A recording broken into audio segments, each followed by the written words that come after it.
Hello, everybody. Cyber here. So, this will be the last video I will be recording for the next week and a half. It's basically until August 16th is when I'm not gonna, until I record again. Well, I'm not sure exactly if it's gonna be August 16th. It's gonna be iffy. Because that's when I return and I want to unpack, so relax, catch up on my shows and whatnot. You get the point, but still. This will. Hmm,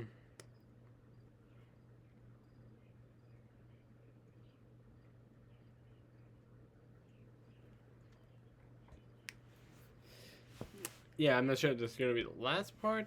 Let's see how far we get. Okay. So we start with a few hours later into the day. The heroes have arrived and meeting about the USJ and All Might's death. Everyone has been freaking out trying to hold off for the media as long as they can. Alright, everyone, we need to remain calm. How can we remain calm? Azawa is paralyzed and All Might is dead. And the man who killed him is escaped. Not to mention, most of our staff is holding off the media, but they're not going to go away until we tell them something. Alright, first, let's deal with what we do for the school. Azawa will be crippled and can still teach. We will need to get another teacher for hero course, and I have a few ideas in mind who can do that. But we also need to cancel the sports festival. It will be in bad taste if we allow it to go on. Alright, but what about when Isaiah needs to help teach a hero curriculum? We will use the new hero course teacher as well as a teacher's aide. Well, that covers that.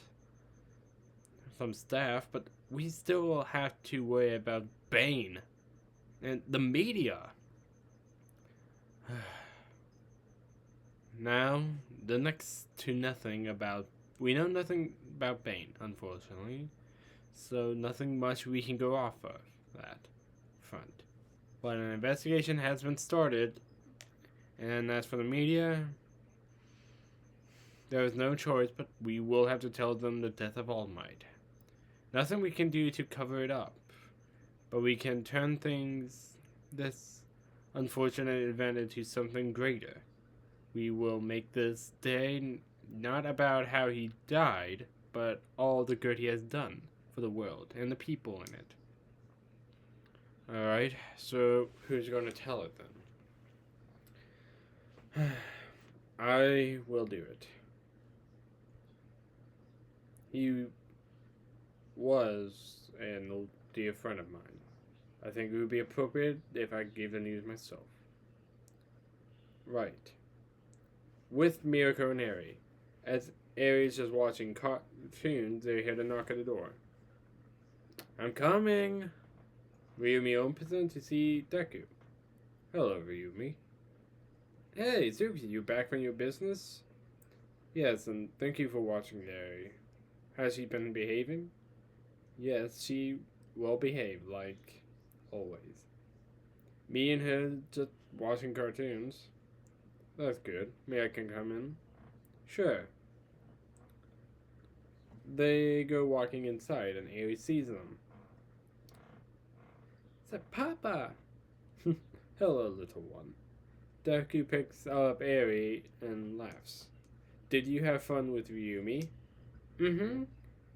We did a ton of stuff, and we went to the store, the park. She taught me how to drop kick a boy if they want to ask me out.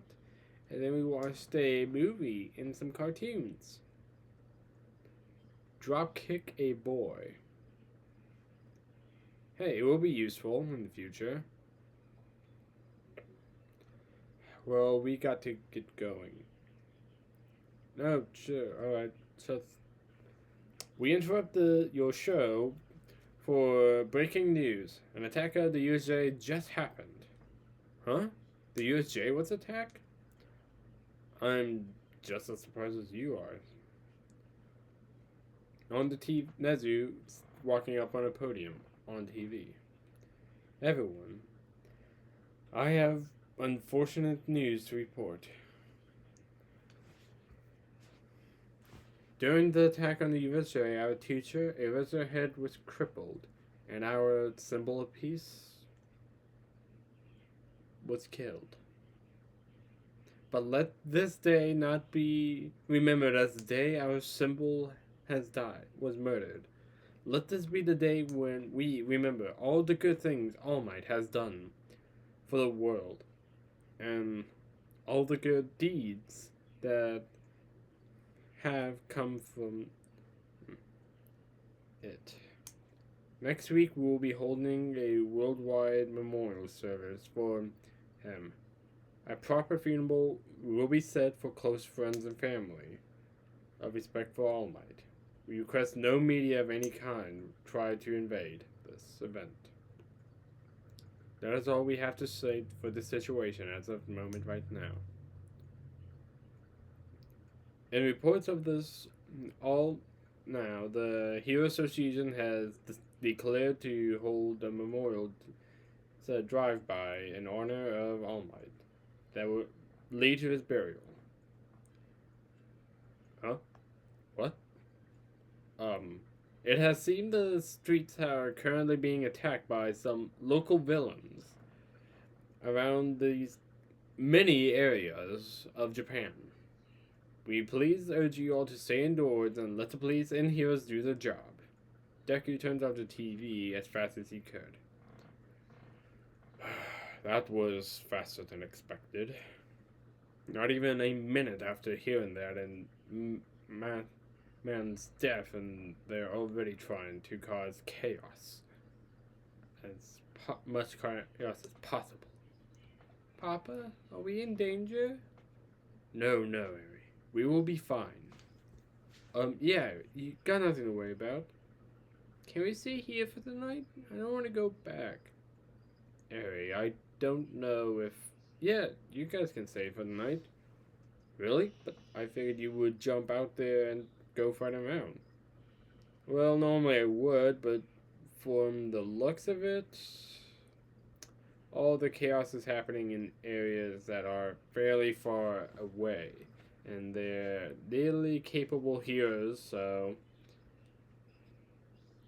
be the time I get there, the villains will probably be dealt with, and I wouldn't mind hanging out here with you two. Well, thank you. No problem. So, a little bit later, Eri was passed out in the guest bedroom. Well, Eri's asleep now. Finally. Well, Rumi, I guess I'll sleep on the couch? I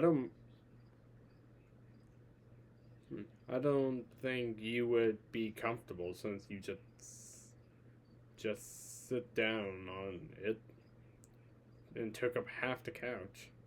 Right, well, I guess it's the floor then. Or you could just sleep in the same bed with me. I don't mind. Just getting those giant hands on your side of the bed. Are you alright with that? Yeah, we're both adults. It's just sleeping in a bed.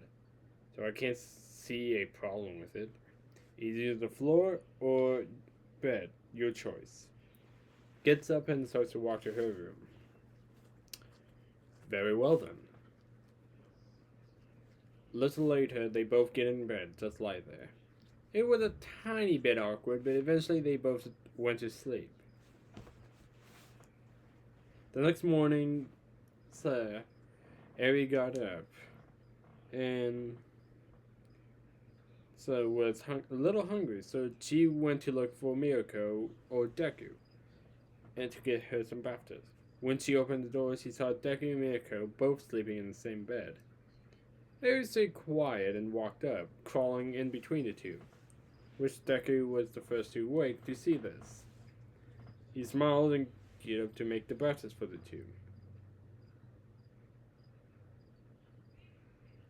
And after a while, Miyako eventually got up and saw Eri and smelled the food. So did Eri, and they both went to the kitchen, eat food, and then spend the morning talking, planning to go visit All Might's memorial in a week. After a while, Eri and Deku went home. We do have to do a time skip to the memorial. Miyako got invited and also got a being a +1. Since she is part of the top 10, she's allowed to.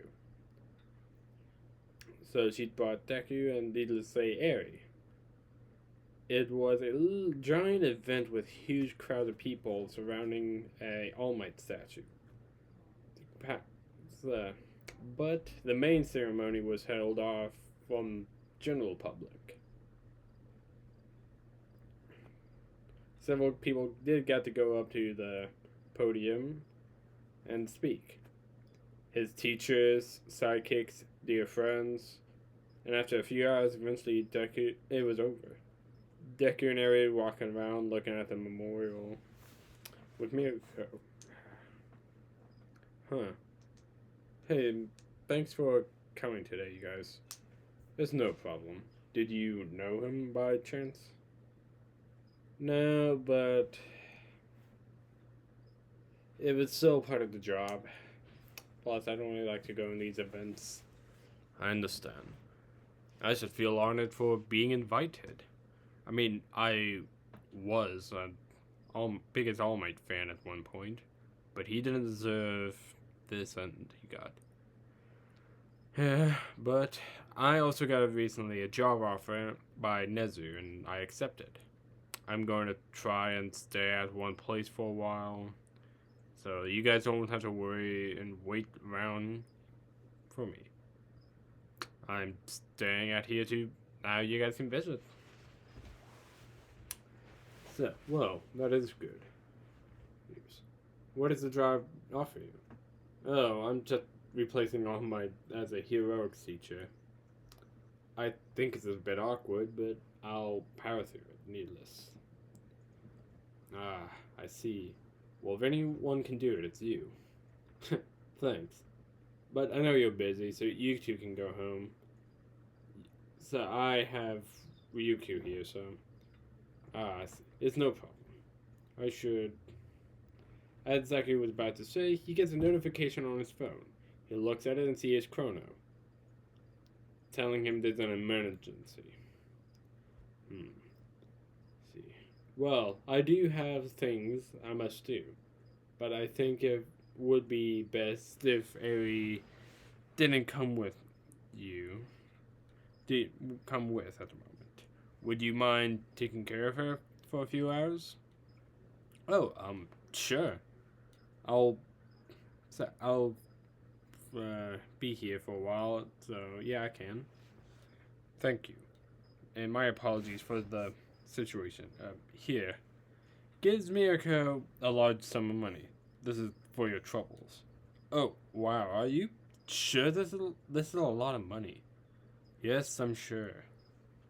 I'll see you later, Harry. Okay, Papa.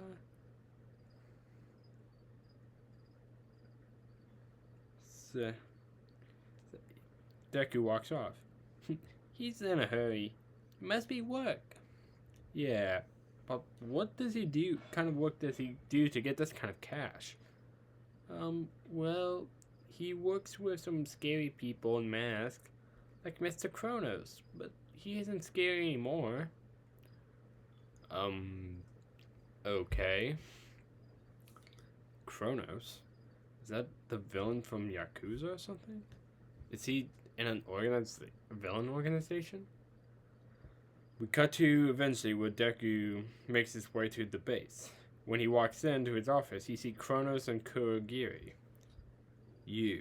What do you want? Well, first, I'd like to apologize for Tomura's actions during the USJ, but considering he is no longer with us, So, we can let this incident of his so go bridge under the water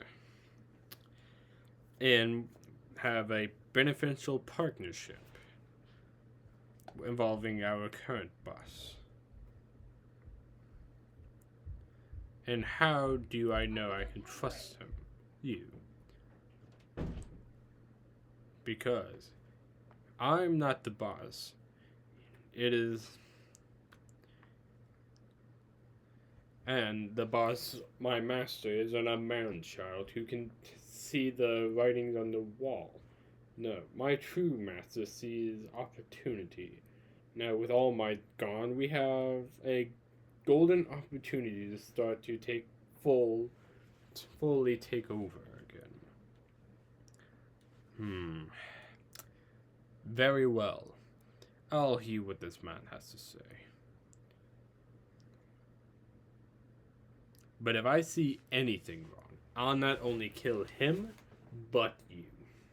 I understand. Master Awful One is expecting you anyways. Kurgi opens up a warp gate. Deku doesn't hesitate but to walk through it. When he arrives in a dark room with a table and a small light illuminating it, with a man in a black suit on the other side of said table.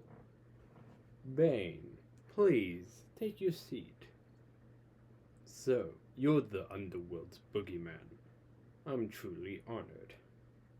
Oh no, the honor is all mine. After all, it was you, your Venom Dad, was able to kill All Might. Well, it's so my Venom Dad killed Tomura too. Yes, it's a shame that Tomura died. How things turned out. Well, enough of that. On to business. Yes, I think a joint partnership will benefit both. My influence and your power, we will be unstoppable. I'm not as strong as I used to be, unfortunately. I can tell. The medical equipment kind of pulled that. Well, I suppose so. What do you say, Howard? Very well, I agree to this. Deku walks around the table and holds out his hand to shake. I'm glad you agree. All for One shakes Deku's hand. In an instant, Deku grabs his hand and twisted it around, making it twist the wrong way. And then grabbing his head and breaking it with his bare hands. All for One falls dead to the ground. Master!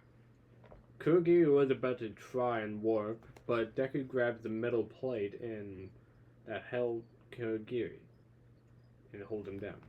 You think I didn't notice that neck piece? Damn you, I thought we had a deal.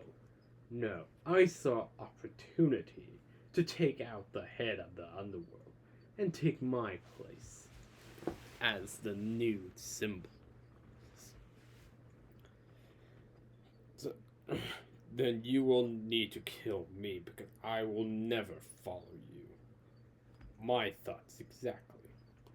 He crushes the neck brace entirely.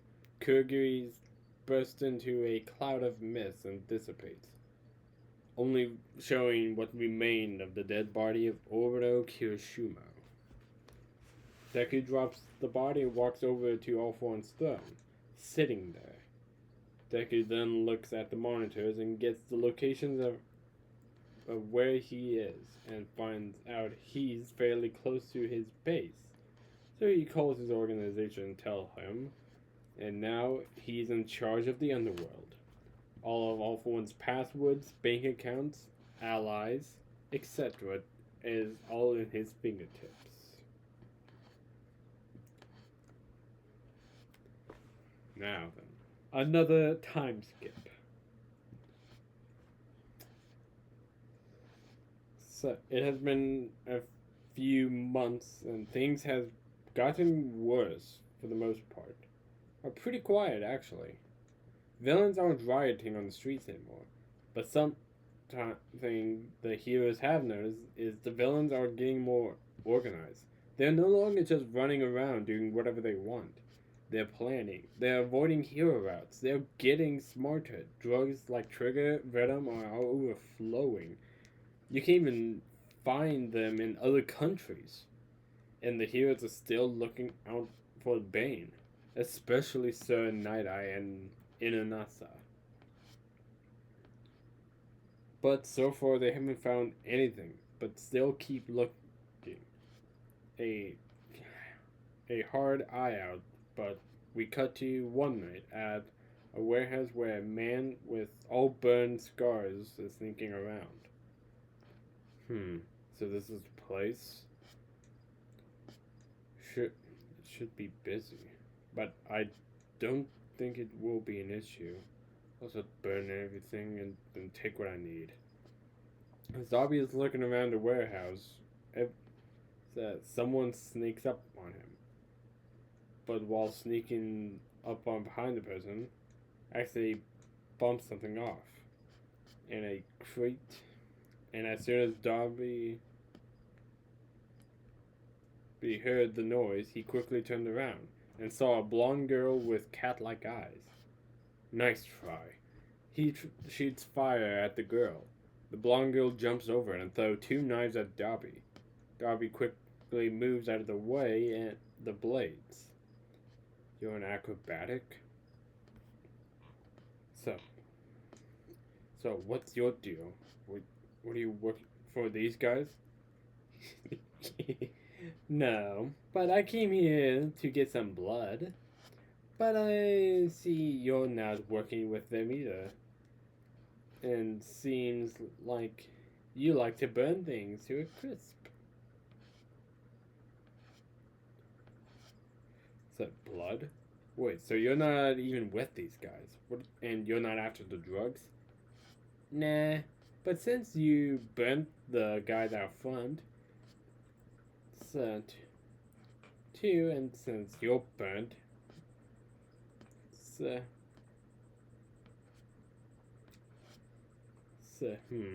how about we make a deal?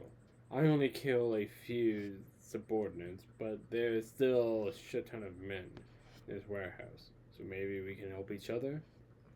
Deal. I haven't even told you the deal yet. I don't need to hear it. I can see where you're going with this. And you get those yucky drugs, and I get the blood. Crazy but smart, good combo. Now, from what I've seen, there's around 20 men. And 2 guys in masks, and their boss. Then their blood is also yucky, so if they use Trigger and Venom. Alright, well, the first guy is in the lab coat, and the other guy is a big guy with gauntlets, screaming about fighting. So if we play our cards right, we can have our fun! Vappa picks up Toga by the back of the shirt. Hey, let me go! I don't think so. So, I thought Cronus was just being paranoid about that crashing noise, but who knew I found 2 intruders? Darby tries to fight at Rappa, but Rappa quickly threw a punch and hit Darby into a crate, smashing it. You guys really need to fight with your hands. So your fire ain't fun. Toga grabs one of her knives from up her sleeve and stabs it in Rappa's arm. Ugh! Knives? That's a girlish weapon. You need to fight like a man! Slams Toga on the ground. So Toga screams, well, newsflash, buddy. I'm a girl, and the name is Himiko Toga.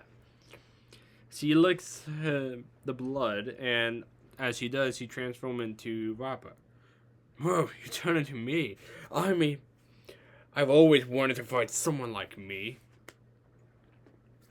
Rappa instantly rushes, says, throws Toga and rushes at her, throwing a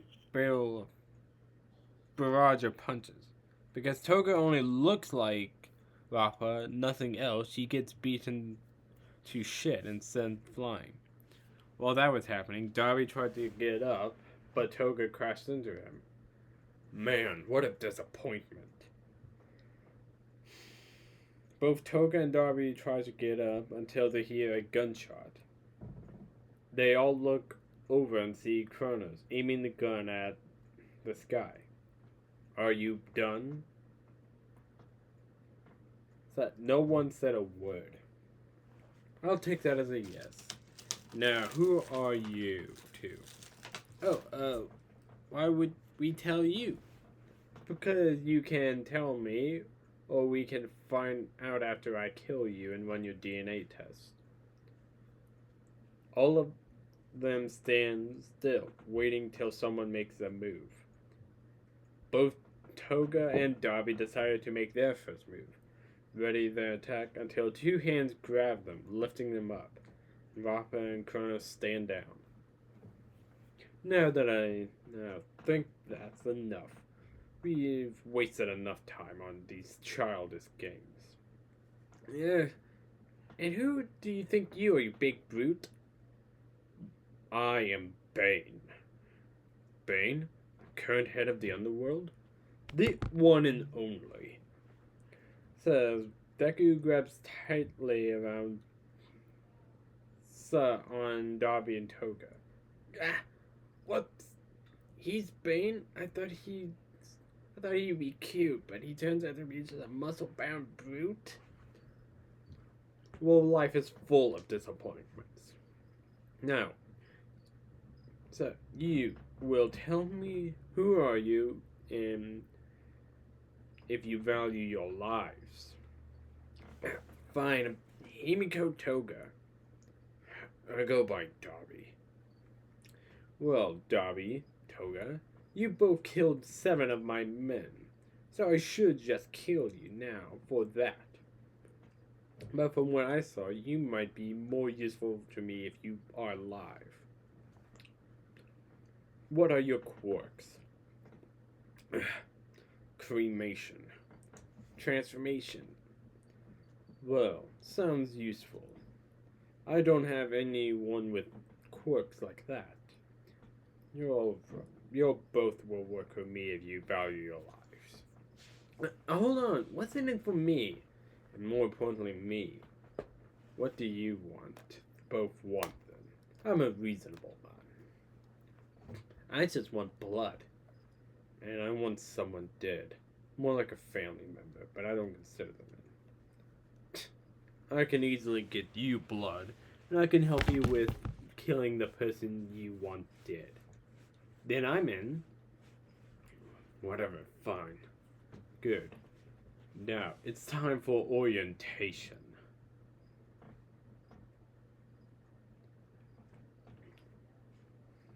Okay. So now we do another time skip. A few days. And then... So, Endeavor walks into his household. Noticing that the lights are all off. So, where is him? So, where's Fuyumi? Ever since Shoto has left, this place has been quiet. But usually Fuyumi will be cooking or something.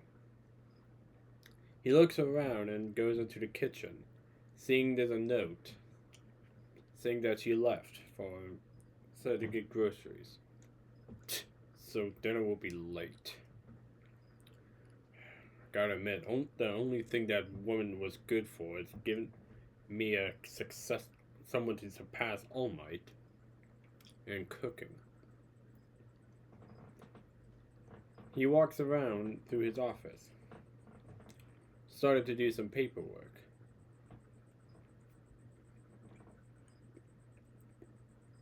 As he does, so he hears a noise coming from the living room. Better be her. He goes walking in, but sees no one.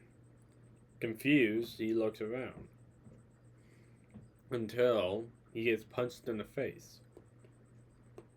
Ugh, what the hell? He looks up and sees it's Bane. You, what are you doing here?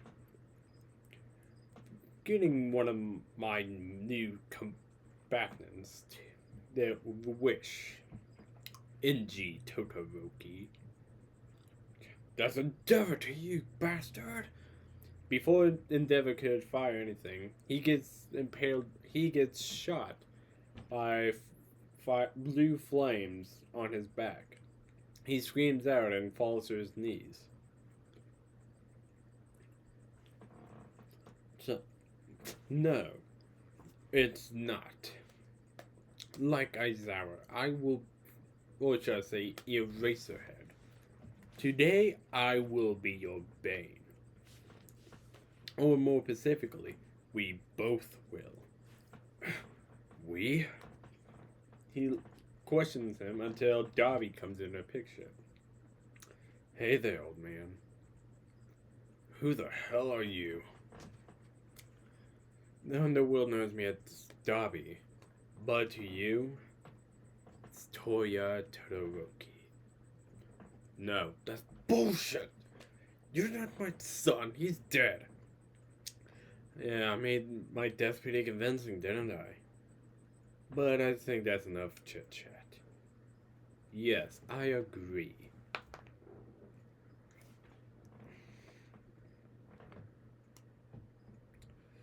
So, Deku picks him up. So, this shall make this far more easier. So, he slams Endeavor onto his knee, breaking his spine like Aizawa. Ah! You bastard! He throws Endeavor to the ground. Now, if you don't mind, I will be waiting for you outside. Do what you wish. He should be paralyzed. Deku walks out as Dabi smirks. Will do. Hours later, Fuyumi starts to walk on home, carrying groceries. But when she turns to the corner, she sees her house on fire and blue flames. She doesn't know what happened. So, but the police and fire department is trying to put it out best they can.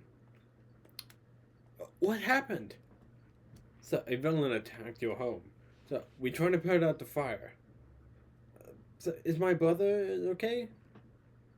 So, Fuyumi. She turns around to see Natsuro. Natsuro, what happened?